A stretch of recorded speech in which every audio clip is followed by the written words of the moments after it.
लगातार ये बड़ी तस्वीर आप देख सकते हैं कि किस तरीके से, चाहे हम समाजवादी पार्टी की बात करें,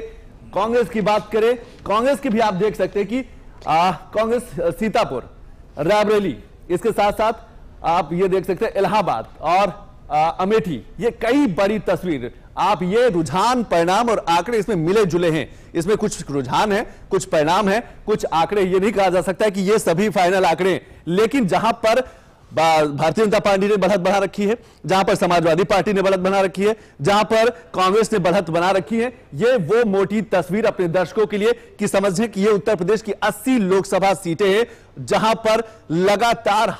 कहा जा सकता है कि हर पल यहां का जो परिणाम है, आंकड़े हैं, बदलते जा रहे हैं। यहां की जो चित्र है, यहां की जो तस्वीर है, वो बदलती जा रही है। लखनऊ की बात करें, शाहजहांपुर की बात करें, फतेहपुर सीकरी बीजेपी, बागपत की बात करें, मुजफ्फरनगर की समाजवादी पार्टी, बिजनौर, नगीना, आदर्श, यानी कि चंद्रशेखर आजाद ने जीत हासिल की है।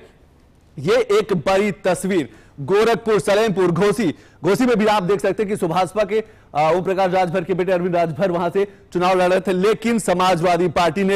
यहां पर भी बढ़त बनाई हुई है। कुछ आंकड़े, कुछ परिणाम, कुछ रुझान, ये बड़ी तस्वीर उत्तर प्रदेश की 80 सीटों की। पीलीभीत की बात करें तो पीलीभीत में भारतीय जनता पार्टी, आगरा में भारतीय जनता पार्टी, बागपत, ये काफी बड़ी तस्वीर आप देख पा रहे हैं कि किस तरीके से लगातार उत्तर प्रदेश की ये 80 लोकसभा सीटों में हर पल, हर मिनट, ये जो तस्वीर है, ये जो कहा जाता है सिंबल है ना पार्टियों के, वो बदलते जा रहे हैं। और यही बहुत कुछ कहता है, क्योंकि उत्तर प्रदेश की सियासत केंद्र की सियासत तय करती है, देश के प्रधानमंत्री के रूप में उसको मजबूती देती, क्योंकि लोकसभा की 80 महत्वपूर्ण सीटें, और इसीलिए सभी राजनीतिक दलों की जो नजर है इन्हीं 80 लोकसभा सीटों पर रहती है। जालौन की बात करें, झांसी की बात करें, हमीरपुर, बांदा, फर्रुखाबाद, ये मिली जुली, ये कहा जा सकता है कि इस बार का चुनाव जो रहा है बेहद दिलचस्प रहा है, बेहद करीबी रहा है, टक्कर कर रहा है, और जो मामला है वो बराबरी कर रहा है। चाहे हम समाजवादी पार्टी और कांग्रेस के गठबंधन की बात करें, इस समय की एक और बड़ी खबर आ रही है,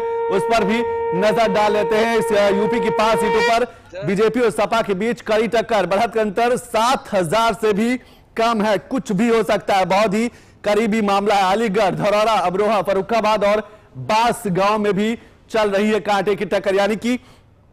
5 ऐसी सीटें जहां पर 7,000 से भी कम की मार्जिन से, ये 7,000 से कम अंतर वाली 5 सीटों में से 3 पर बीजेपी आगे है और 2 पर समाजवादी पार्टी आगे है। हमारी सहयोगी दीप्ति शाही सिंह आ रही है और वो भी बताएंगे कि किस तरीके से कहा जा सकता है कि ये 7,000 से कम के अंतर, क्योंकि जैसे जैसे समय बीत रहा है वैसे वैसे बड़ी खबरों का दौर शुरू हो रहा है, क्योंकि अब जीत हार की तस्वीर सामने आ रही है। हमने रुझान पे बात की, हमने आंकड़ों पे बात की, लेकिन अब परिणाम सामने आ रहे हैं, अब तस्वीर साफ हो रही है। हालांकि बहुमत से काफी आगे एनडीए गठबंधन पहुंच चुका है, लेकिन विपक्ष भी 234 पर है। कई बड़ी बैठकों का दौर दिल्ली में चल रहा है, चाहे एनडीए गठबंधन की बात करें या फिर विपक्ष की बात करें। प्रदीप जी, किस तरीके से देखते अलीगढ़, धरौरा, अमरोहा, फर्रुखाबाद और बांसगांव में अभी कांटे की टक्कर है?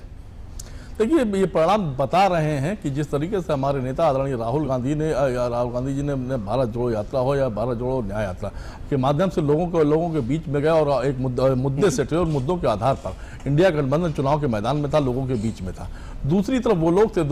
लोग थे जो लगातार नकारात्मक राजनीति कर रहे थे। एक कुछ महत्वपूर्ण टर्निंग पॉइंट भी था इस चुनाव का, जैसे भारतीय जनता पार्टी के राष्ट्रीय अध्यक्ष द्वारा एक बयान दिया गया कि एक समय था जब हम